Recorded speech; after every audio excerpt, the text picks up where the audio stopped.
at least once a year, found their paradise subject to a horrible god that brought savage wind and rain, and finally devastation. They called their terrible god Hurricane.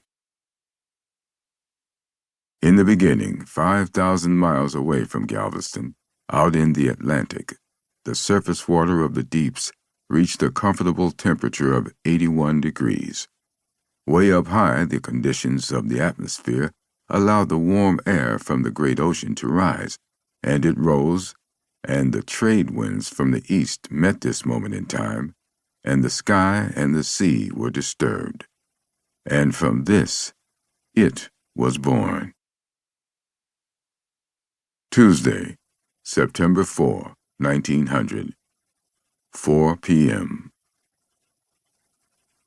Telegraphed message from Washington, D.C. Weather Bureau to Isaac Klein, Galveston, Texas Weather Bureau.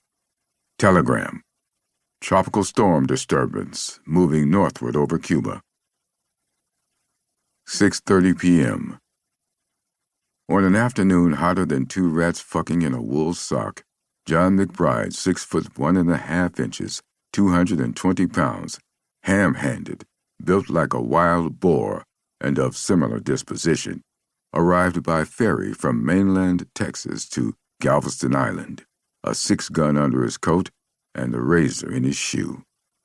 As the ferry docked, McBride set his suitcase down, removed the bowler, took a crisp white handkerchief from inside his coat, wiped the bowler's sweatband with it, used it to mop his forehead, ran it over his thinning black hair, and put his hat back on. An old Chinese guy in San Francisco told him he was losing his hair because he always wore hats, and McBride decided maybe he was right. But now he wore the hats to hide his baldness. At 30, he felt he was too young to lose his hair. The Chinaman had given him a sweet-smelling tonic for his problem at a considerable sum. McBride used it religiously, rubbed it into his scalp. So far, all he could see it had done was shine his bald spot. He ever got back to Frisco, he was going to look that Chinaman up, maybe knock a few knots on his head. As McBride picked up his suitcase and stepped off the ferry with the others, he observed the sky. It appeared green as a pool table cloth. The sun, scarlet as a whore's lips, dipped down from the sky to drink from the gulf. McBride almost expected to see steam rise up from beyond the island. He took in a deep breath of sea air and thought it tasted all right. It made him hungry. That was why he was here. He was hungry. First on the menu was a woman, then a steak, then some rest before the final course, the thing he had come for, a good solid basic nigger whipping. He hired a mule-drawn buggy to take him to a poke house he had been told about by his employers, the fellows who had paid his way from Chicago. According to what they said, there was a redhead there so good and tight she'd make you sing soprano. Way he felt if she was red-headed, female, and ready, he'd be all right and to hell with the song. And if she wasn't tight, he'd tie a board to his ass so he wouldn't fall in. Whatever the result, it was on the sporting club's tab anyway. As the buggy trotted along, McBride took in Galveston.